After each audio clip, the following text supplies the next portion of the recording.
আমরা গত কিছুদিন যাবৎ খেয়াল করে দেখছি এই দেশের কিছু সংখ্যক মানুষ আছে, তারা একটি বিভ্রান্ত ছড়ানোর চেষ্টা করছে। তারা আমাদের যে পরিকল্পনা, সেই পরিকল্পনাগুলোকে বাধাগ্রস্ত করার চেষ্টা করছে।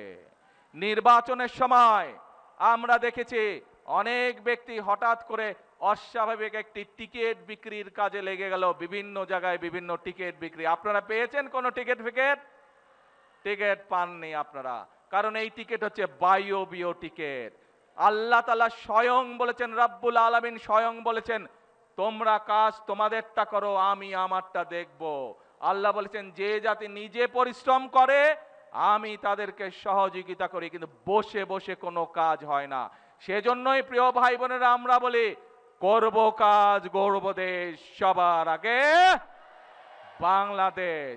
প্রিয় ভাই বোনেরা, যারা টিকিট বিক্রি করেছিল তারা যখন দেখেছে বাংলাদেশের মানুষ ধানের শীষকে সমর্থন দিয়েছে, যারা টিকিট বিক্রি করেছিল তারা দেখেছে বাংলাদেশের মানুষ বাংলাদেশ জাতীয়তাবাদী দল, শহীদ জিয়ার দল, দেশনেত্রী খালেদা জিয়ার দলকে ম্যান্ডেট দিয়েছে ফ্যামিলি কার্ড বাস্তবায়ন করা।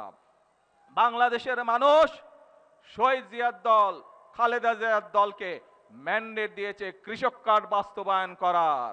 বাংলাদেশের মানুষ বিগত 12 তারিখের নির্বাচনে ম্যান্ডেট দিয়েছে বিএনপিকে খাল খনন কর্মসূচি বাস্তবায়ন করার। বাংলাদেশের মানুষ বিএনপিকে ম্যান্ডেট দিয়েছে বৃক্ষরোপণ করার জন্য। বাংলাদেশের মানুষ বিএনপিকে ম্যান্ডেট দিয়েছে বন্ধ কলকারখানা চালু করে বেকারদের কর্মসংস্থান তৈরি করার জন্য। বাংলাদেশের মানুষ অতীতে দেখেছে খালেদা জিয়া যখন দেশ পরিচালনা করেছে কিভাবে গ্রামে গ্রামে রাস্তাঘাট তৈরি হয়েছে। বাংলাদেশের মানুষ দেখেছে খালেদা জিয়া যখন দেশ পরিচালনা করেছে কিভাবে গ্রামে গ্রামে স্কুল কলেজ তৈরি হয়েছিল। কাজে বাংলাদেশের মানুষের আস্থা আছে বিএনপির উপরে, বিশ্বাস করে বিএনপিকে। সেই জন্যই বাংলাদেশের মানুষ বিএনপিকে 12 তারিখের নির্বাচনে ম্যান্ডেট দিয়েছে। যে প্রতিশ্রুতি বিএনপি জনগণের কাছে দিয়েছে, সেই প্রতিশ্রুতি যাতে বিএনপি পালন করতে পারে, বাস্তবায়ন করতে পারে, তার ম্যান্ডেট জনগণ বিএনপিকে দিয়েছে। প্রিয় ভাই বোনেরা, এক দল লোকের এই ম্যান্ডেট পছন্দ নয়, এবং সেই জন্যই দেখেছেন বিভিন্ন জায়গায় গিয়ে তারা বক্তৃতা দিচ্ছে। তারা বলে বেড়াচ্ছে বিএনপি বলে ফ্যাসিবাদের দোসর হয়ে গিয়েছে। আসুন আমরা দেখি কারা ফ্যাসিবাদের দোসর হয়ে গিয়েছে। প্রিয় ভাই বোনেরা, 5 তারিখের পরে বিএনপি পরিষ্কার বলেছে জুলাই আগস্ট মাসে যারা মানুষ হত্যা করেছে তাদের আইনের বিচার হতে হবে, তাদের বিচার হতে হবে। কিন্তু আমরা দেখেছি 5 তারিখের পরে কেউ কেউ বলেছিল আমরা সবাইকে মাফ করে দিলাম, বলেছিল না? বলেছিল।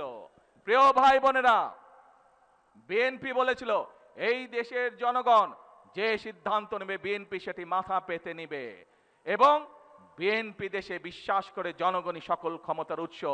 কিন্তু আমরা কয়েকদিন আগে দেখেছি যারা বক্তৃতার মঞ্চে জোরে জোরে কথা বলে তাদেরকেই গিয়ে দেখেছি ফ্যাসিবাদের দোসরদের সাথে ঢাকা থেকে অনেক দূরে গিয়ে মিটিং করতে। জনগণ যখন সেটা ঘিরে ফেলেছে জায়গা, তখন আর তারা কোনো জবাব দিতে পারে না। কেন ফ্যাসিবাদের সাথে গিয়ে মিটিং করেছে মনে আছে আপনাদের?